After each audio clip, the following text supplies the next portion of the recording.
바라보는 시선이고, 또 하나의 시선은 예수님 곁에서 예수님을 따르는 이 제자들의 모습을 바라보고 있습니다. 예수님께서는 자신에게 맡겨진 이 십자가의 길을 묵묵히 걸어가고 있습니다. 그리고 결국 십자가의 길에 오르셨습니다. 이 예수님을 바라보는 우리의 시선은 한없는 은혜로 다가옵니다. 그런데 이 예수님을 따르는 제자들을 바라보는 우리들의 시선은 불편하기만 합니다. 왜 그렇습니까? 그 예수님과 함께 3년 동안 제자로서 모든 것을 버리고 그 예수님을 쫓았던 그들은 지금 그 예수님의 십자가 앞에 아무도 없기 때문입니다.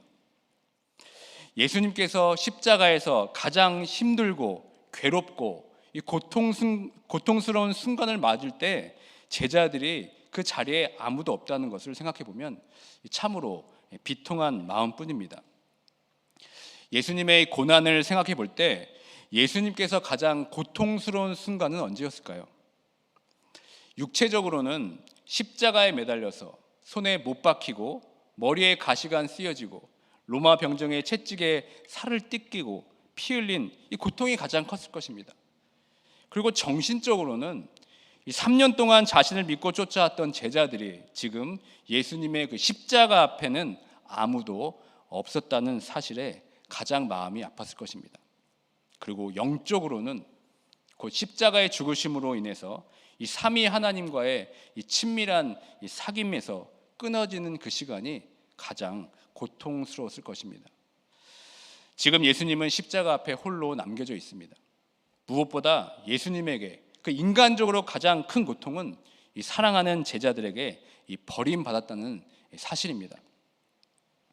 그런데 성경은 놀랍게도 예수님을 버리고 도망갔던 그 제자들의 빈자리를 그대로 내버려두지 않습니다.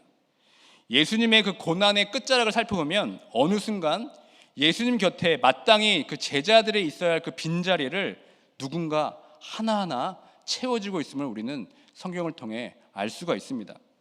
그렇다면 그 제자들의 빈자리를 채우고 있는 자들이 누구입니까? 그들은 십자가 옆에서 슬피 울며 예수님 곁을 묵묵히 지켰던 이름도 알 수 없는 여인들이었습니다. 그리고 또 누가 있습니까? 예수님이 십자가를 끌고 가실 때 마땅히 제자들이 그 십자가를 져야 함에도 불구하고 그 십자가를 대신 져준 시몬 구레네 사람이 그 제자들의 빈자리를 채우고 있습니다. 그리고 오늘 본문에 등장하는 이 십자가에 달린 두 강도가 예수님의 빈자리를 채워주고 있습니다. 그리고 예수님께서 십자가에 죽으신 후에는 어떻습니까? 백부장, 아리마대 요셉, 니고데모가 이 제자들의 빈자리를 채워주고 있습니다. 과연 그렇다면 성경은 이것을 통해서 우리에게 무엇을 보여주고 싶은 것일까요? 예수님을 끝까지 쫓았던 여인들은 그야말로 이름도 빛도 없이 예수님을 끝까지 따랐던 사람들입니다. 예수님의 고난의 시작부터 끝까지 그 고난에 함께 동참하고 있습니다. 그 예수님의 십자가 앞에서도 떠나지 않고 그 고통의 현장에 함께 했습니다. 그리고 예수님의 시신을 무덤에 장사 지내는 것과도 지켜보고 있었습니다. 이 여인들은 예수님의 고난과 죽음에 온전히 동참했습니다. 예수님을 보이지 않는 곳까지 끝까지 따르며 섬겼습니다. 마땅히 제자들이 있어야 할 그 자리에 대신 서 있었습니다. 또 구레네 사람 시몬은 누구입니까? 예수님께서 빌라도 법정에서 십자가형을 선도받고 로마 병사들에게 고난을 받은 후에 십자가를 지고 처형장인 이 골고다 언덕으로 향합니다. 그런데 예수님의 그 십자가 처형으로 받는 길에 하나의 이야기가 등장하죠. 그것이 바로 구레네 시몬 이야기입니다. 그는 예수님의 이 고난의 절정인 십자가의 처형 장면에 시작하는 첫 부분에 등장합니다. 마땅히 이 제자들이 져야 할 그 십자가를 갑자기 등장한 이 구레네 사람 시몬이 지고 있습니다. 그리고 오늘 본문에 드디어 두 강도가 등장합니다. 그런데 우리가 얼핏 생각해 보면 이 두 강도는 이 12 제자들의 공백을 채우기에는 너무나 생뚱맞아 보입니다. 과연 예수님과 함께 매달린 두 강도들을 통해 성경이 우리에게 말하고자 하는 바는 무엇이겠습니까? 예수님의 그 고난의 절정인 십자가의 죽으심에 그 현장에 마땅히 있어야만 했던 제자들의 공백을 이 두 강도가 어떻게 채우고 있을까요? 오늘 본문을 통해서 하나하나 살펴보도록 하겠습니다. 이 공관복음, 즉 마태, 마가, 누가복음에서는 예수님과 함께 십자가에 매달린 두 강도들의 이야기를 소개하고 있습니다. 그런데 이 공관복음을 자세히 들여다보면 이 두 강도를 바라보는 시선이 약간 다릅니다.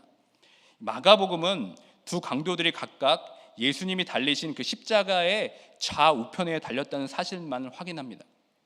그러나 마태복음은 예수님과 함께 십자가에 매달린 이 강도의 장면을 좀 더 자세히 이렇게 묘사하고 있습니다. 예수님이 십자가에 못 박혀 매달려 있을 때 그 십자가 밑을 지나가는 자들이 이렇게 얘기합니다. 자기 머리를 흔들면서 예수를 모욕하는 장면이 나옵니다.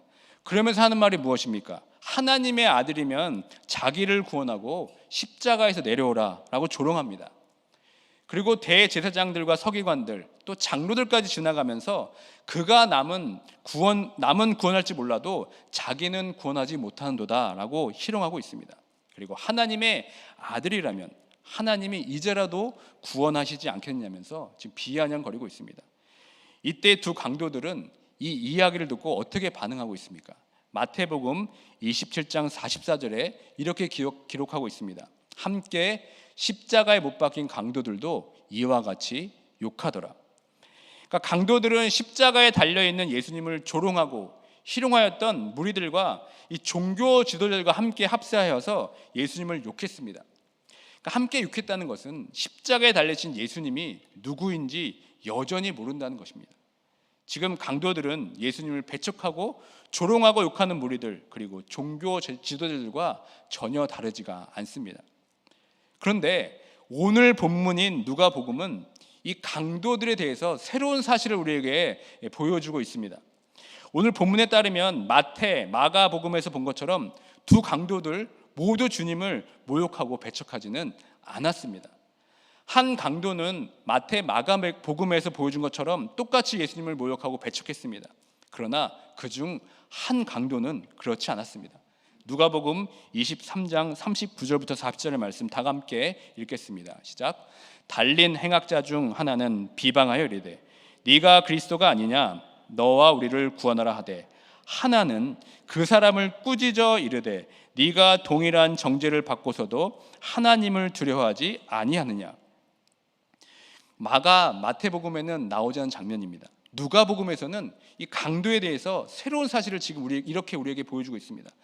한 강도는 여전히 주님을 욕하고 조롱하지만 한 강도는 지금 놀라운 이야기를 하고 있습니다. 지금 한 강도는 예수님을 끝까지 조롱하는 다른 한 강도를 지금 꾸짖고 있습니다. 그리고 그 다음 절인 41절에 보면 이렇게 고백합니다. 다 함께 41절을 함께 읽겠습니다. 우리는 우리가 행한 일에 상당한 보응을 받는 것이니 이에 당연하거니와 이 사람이 행한 것은 옳지 않은 것이 없느니라 하고. 지금 이 한 강도는 자신의 죄를 지금 고백하고 있습니다. 자신의 죄가 얼마나 악한 줄을 지금 깨닫고 있습니다. 그리고 지금 자신은 이 십자가 형벌을 받아 마땅하다고 지금 고백하고 있습니다. 여러분, 이 한 강도가 지금 어떤 상황에서 하는 고백입니까? 지금 이 십자가의 고통 가운데 있고 이 죽음 가운데서 피를 흘리며 하는 고백입니다. 이 죽음 앞에서 하는 고백이야말로 정말 진실한 고백이 아니겠습니까? 이 고백은 지금 허공에다 대고 하는 것이 아닙니다. 이 고백은 하나님 그리고 예수님께 하는 고백입니다. 그리고 십자가 처형을 바라보고 있는 모든 이에게 하는 고백입니다. 여기서 우리가 더 주목해야 봐야 할 중요한 고백이 있습니다. 그것은 이 사람이 행한 것은 옳지 않는 것이 없느니라 라고 이런 강도가 큰 외침을 합니다. 지금 놀랍게도 이 강도는 예수 그리스도가 죄가 없음을 지금 변호하고 있는 겁니다. 지금 예수 그리스도가 결백하다고 지금 십자가 앞에서 지금 대신 이야기하고 있는 겁니다. 여러분, 이 역할을 지금 원래 누가 해야 됩니까? 바로 제자들이 해야 합니다. 제자들은 3년 동안 예수님의 행적을 봐왔던 증인들이었습니다. 그럼 그런 증인들이었다면 지금 제자들이 십자가 앞에서 시위하면서 이 재판은 무효라고 소리쳐야 되는 것이 아닙니까? 이 제자들이 증인으로 해야 될 이 마땅할 역할을 지금 이 강도가 지금 대신하고 있는 겁니다. 제자들은 증인의 역할을 하기는커녕 십자가 현장에 하나도 남아있지 않았습니다. 마땅히 예수님의 제자로서 증인으로서 살아가야 하는 이 제자 대신에 지금 강도가 예수님의 증인의 역할을 대신하고 있습니다. 참으로 놀랍지 않으십니까? 한 번은 제 아내가 차사고가 났습니다. 이 아이들 라이드 때문에 길거리 주차장에 가만히 주차하고 있는데 갑자기 큰 트럭이 돌면서 제 아내의 차의 뒷부분을 이렇게 탁 박았습니다. 너무 놀라서 제 아내가 차에서 내려봤더니 그 트럭 운전사가 갑자기 제 아내 보면서 네가 지금 후진해가지고 사고가 난 것이 아니냐고 말도 안 되는 소리를 하는 겁니다. 그 트럭은 이삿짐을 나르는 큰 무빙 트럭이었습니다. 그 트럭에 나온 사람들이 보통 체격이겠습니까? 건장한 남자들이 나와가지고 막 우기니까 제 아내가 너무 당황했습니다. 다행히 그 거리에는 이 야외 식당이 많이 있었습니다. 그리고 길 앞 테이블이 있어서 길 앞에 테이블이 많이 있어서 많은 사람들이 그곳에 있으면서 그 사고 현장을 다 지켜봤습니다. 그래서 제 아내가 너무 다급한 나머지 그곳에 가가지고 어느 노 부부에게 이 사건을 다 봤냐고 물어보니까 그 노 부부가 다 봤다고 이렇게 얘기합니다. 그래서 혹시 이 사건에 증인이 되어줄 수 있냐고 물어보니까 아유, 증인은 안 된다고 이렇게 얘기하는 겁니다. 분명히 이 사고를 목격하긴 했는데 증인은 되어줄 수 없다고 말하는 겁니다.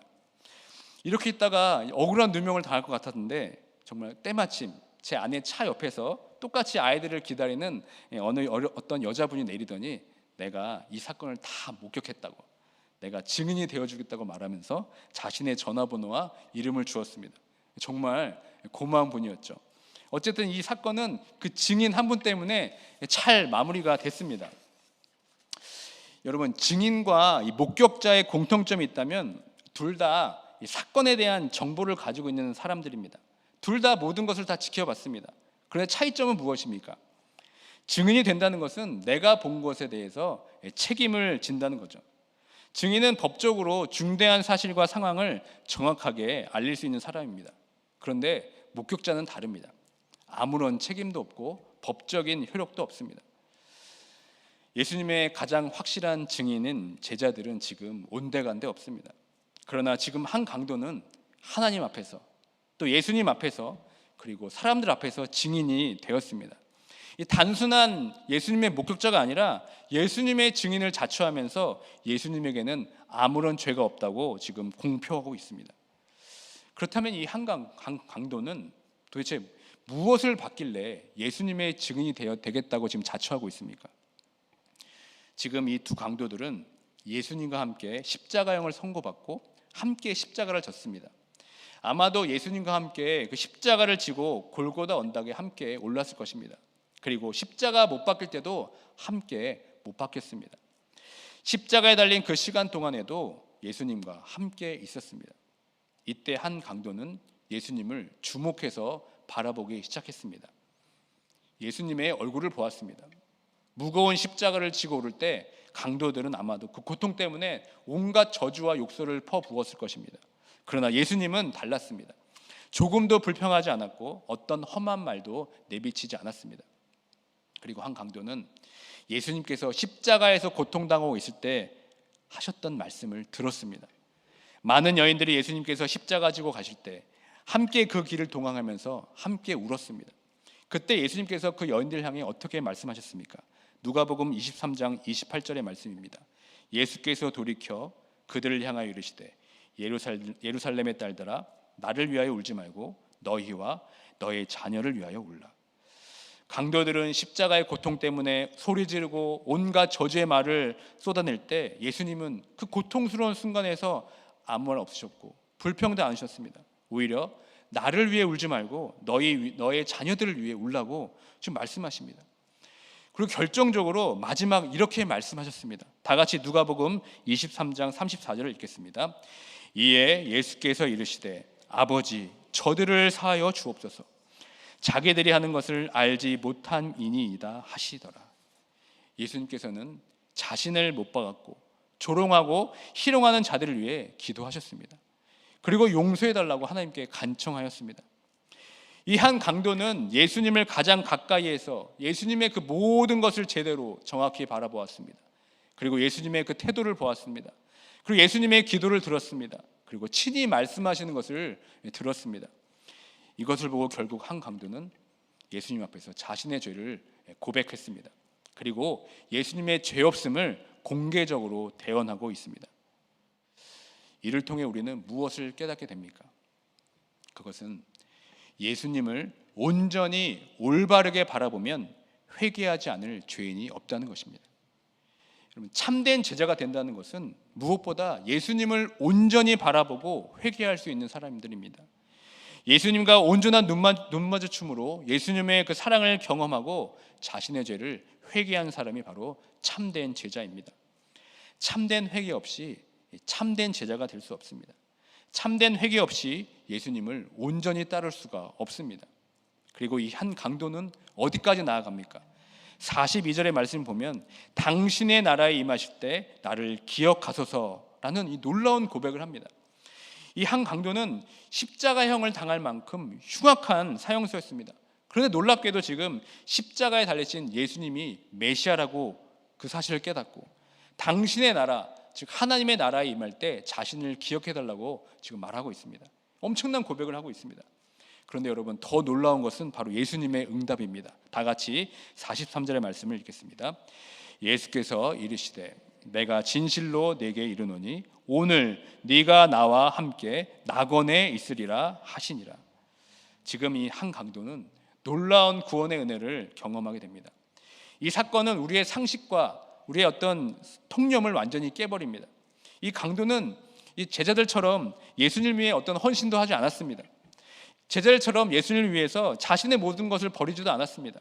그리고 예수님의 말씀도 몰랐습니다. 그런데 지금 한 강도는 구원의 은혜를 입었습니다. 놀라운 은혜를 경험하게 되었습니다. 특별히 누가복음에서는 의도적으로 이 12제자의 실패를 부각시키고 십자가 현장에 그 제자들이 아무도 없음을 강조하고 있습니다. 12제자들의 제자도의 실패를 적나라하게 보여주고 있습니다. 그러면서 우리에게 무엇을 나타내고 있습니까? 이름도 빛도 없는 여인들, 구레네 시몬, 그리고 십자가의 두 강도들을 지금 주목하라고 우리에게 보여주고 있습니다. 지금 예수님의 고난이 시작되자마자 모습을 감춘 12제자들의 빈자리를 대신해서 등장한 이 사람들을 통해서 이 참된 제자도가 무엇인지, 참된 제자가 무엇인지 우리에게 보여주려고 하고 있습니다. 그러니까 자기를 부인하고 자기 십자가를 지고 따르라고 가르침을 받았던 제자들은 지금 십자가 앞에 아무도 없습니다. 오히려 여인들, 무명의 제자, 심지어 강도들까지 그 제자들의 빈자리를 채우면서 이 참된 제자가 무엇인지 역설적으로 우리에게 지금 보여주고 있습니다. 오늘 말씀은 이 한 강도의 모습을 통해서 이 참된 제자가 누구인지 지금 우리에게 질문하고 있는 겁니다. 과연 나는 이 고난당하신 예수님을 부인하고 떠나갔던 제자는 아니었는지, 십자가에 달린 예수님을 조롱하고 모욕하였던 이 종교 지도자들이 바로 내가 아니었는지, 입술로는 그리스도의 제자라고 화려하게 치장했지만 실상은 이 경건의 모양만 있고 경건의 능력을 상실한 거짓 제자가 바로 내 자신이 아닌지 우리에게 지금 묻고 있는 겁니다. 이 거짓 제자들은 책임을 지지 않습니다. 증인으로 나서지 않습니다. 사실 우리는 이 십자가 사건 이전에 이 참된 제자가 12제자인 줄 알았습니다. 그러나 이 십자가의 죽음 앞에는 지금 아무도 없습니다. 자기를 부인하고 자기를 희생하는 제자가 한 사람도 없었습니다. 가장 예수님에 대해 잘 알고 있다고 공언하고 그의 가르침과 능력을 경험했던 12제자들은 지금 거짓 제자로 드러나고 말았습니다. 그렇다면 여러분들, 참된 제자란 무엇입니까? 참된 제자란 누구입니까? 십자가의 고난에 동참하지 않고 십자가의 능력을 부인한다면 그것은 거짓 제자입니다. 십자가의 고난에는 동참하지 않고 부활의 영광만 쫓고 다닌다면 우리는 참된 제자가 될 수 없습니다. 온전히 십자가에서만 죽어야만 다시 온전하게 부활할 수 있습니다. 온전한 십자가에서의 죽음 없이 부활의 영광은 우리에게 찾아오지 않습니다. 결국 참된 제자는 누구입니까? 3년 동안 열심히 제자 훈련했다고 참된 제자가 되는 것이 아니라 예수 그리스도의 고난에 동참하고 그 십자가의 무게를 피하지 않고 달게 지고 갈 수 있는 사람이 바로 참된 제자라고 말씀하고 있습니다. 참된 제자란 목격자가 아니라 증인으로 살아가는 것이 바로 참된 제자라고 말씀하고 있습니다. 예수님이 메시아이시다, 예수님의 하나님의 아들이시라고 이 사람들 앞에서 당당히 외칠 수 있는 자들이 바로 참된 제자라고, 참된 증인이라고 지금 우리에게 역설하고 있습니다. 결국 한 강도는 예수님의 최후의 동행자로 남습니다. 그리고 마지막 고난을 당하실 때 강도의 고백은 예수님에게 무엇보다 가장 큰 위로가 되었습니다. 예수님이 십자가에 달려 죽음의 고통 앞에서 제자들도 그리고 여인들도 그 누구도 예수님을 위로해 드리지 못했습니다. 그러나 오로지 회개한 이 한 강도만이 예수님의 유일한 마지막 친구가 되어 주었습니다. 그뿐 아니라 예수님이 운명하신 그날 낙원에 들어갈 때 함께 들어간 첫 번째 제자가 되는 영예를 안게 되었습니다. 말씀을 맺도록 하겠습니다. 여러분, 누가 진짜 제자입니까? 이 구원받은 한 강도에 대해 우리가 어떤 토를 달 수 있겠습니까? 어떻게 저 강도가 구원받을 수 있냐고 따질 수 있겠습니까? 이 구원받은 한 강도야말로 예수님의 참된 제자였습니다. 12 제자들을 대신해 목격자가 아닌 증인으로서 예수님을 끝까지 변호하고 예수님의 십자가 사역의 마지막 주인공으로서 온 인류를 구원하러 이 땅에 오신 예수님의 사명을 확실하게 증거한 이 강도가 진짜 제자가 아니겠습니까? 다시 한번 이 고난 주간을 보내면서 과연 누가 참된 제자인지 내 스스로에게 질문하고 다시 한번 예수 그리스도의 참된 제자로 살아가는 모두가 되길 주님의 이름으로 축원드립니다. 아멘.